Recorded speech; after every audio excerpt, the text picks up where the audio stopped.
今日我哋又嚟到一個好特別嘅酒店，換咗第三間酒店啦。呢間酒店咧叫 Laya Heritage，就係一啲蘭納風情嘅傳統嘅酒店。咁咧，我哋而家開箱下嘅酒店有啲咩靚先啊嚇，開住呢個門入嚟。咁啊，一室清涼，而家係中午咧12點幾，咁而家咧入邊就靚靚嘅，開住冷氣啦，閂翻門先。咁之後咧入嚟咧就即係呢度有個門入去咧係廁所嘅，呢度啲嘢咧就白白嘅，全部都白白嘅喎，即係俾你擺嘢啊。衣架啊，啲鞋啊，俾你兩箱，一箱出去嘅，一箱喺入邊嘅，都好環保嘅啲材料都，但係咧佢又好舒適。咁之後咧呢度啲嘢咧，話如果你要帶草帽出去啊，啲洗換衫啊，啲籃啊，就話呢個袋啊，呢啲咁樣都好襯色，俾你使用。咁入到嚟咧，哇，好闊大嘅一間房，又係廳。嗱，呢邊咧又可以坐，呢邊就係床，呢邊咧有一個啲配飾都好靚嘅，即係又係俾你喺度 hea 啊坐嘅位，咁樣前面咧仲要室內有盆花真嘅植物，咁啊俾你坐喺度咧讀下書啊。真係有啲書啊，有啲活動嘢啊，咁樣你寫嘢啊，打電腦啊 ，OK。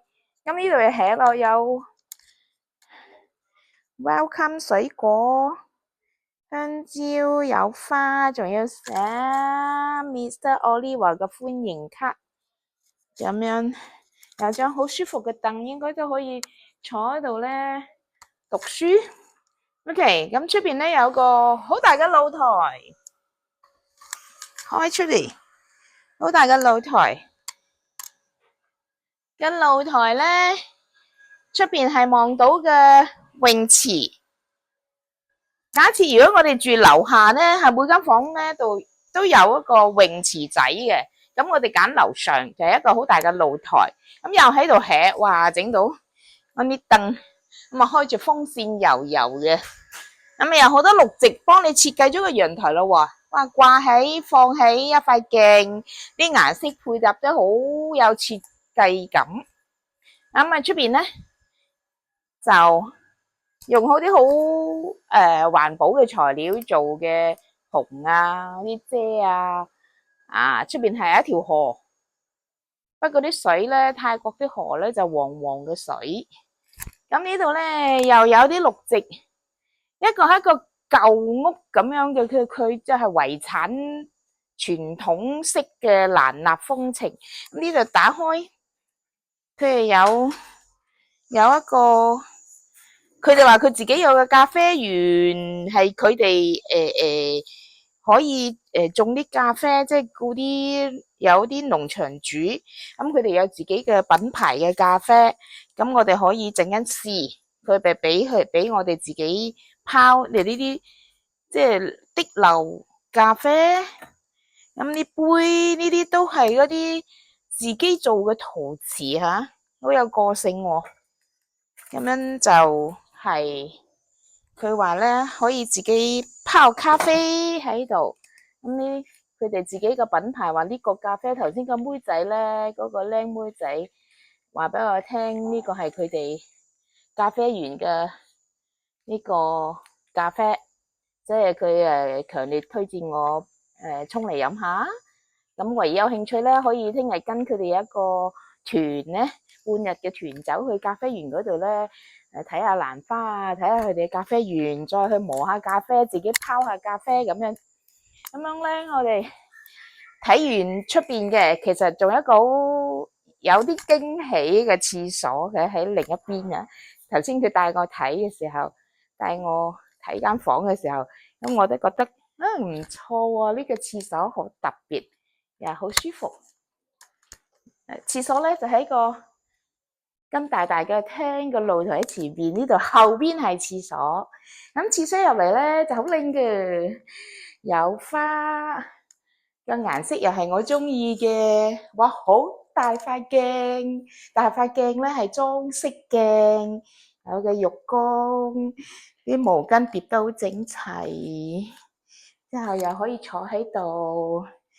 嗰個沖涼房呢啲瓷磚咧都好白，你想睇乜嘢呢個？哦，啲浴鹽嚟噶，啲浴鹽係啲海鹽泡浴缸嘅時候灑落去嘅。OK，呢度咧個廁所咧有好多毛巾，度出邊已經一大紮啦，呢度又一紮毛巾。之後咧有個呢個配色我就中意啦，好乾淨企理，好白又有設計嘅感覺。之後咧呢邊就個馬桶，咁啊分開嘅。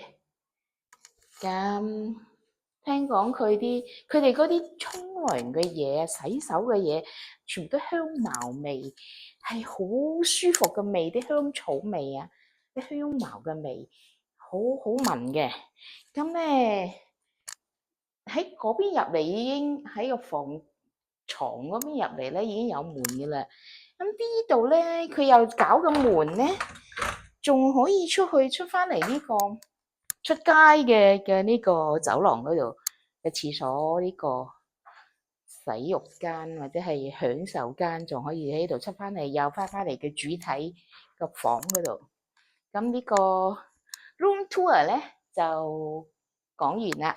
出邊咧頭先我望入嚟嘅時候咧，好近，有座山，有個山脈。呢度咧有條河。咁呢度去古城區應該係10零分鐘，即係去城裏。咁佢又比較喺郊外少少嘅一個地方嚟嘅。咁叫做傳統酒店，但係佢係混合咗啲現代嘅元素啦，又傳統又現代又蘭納風情。OK，仲想影冇啊？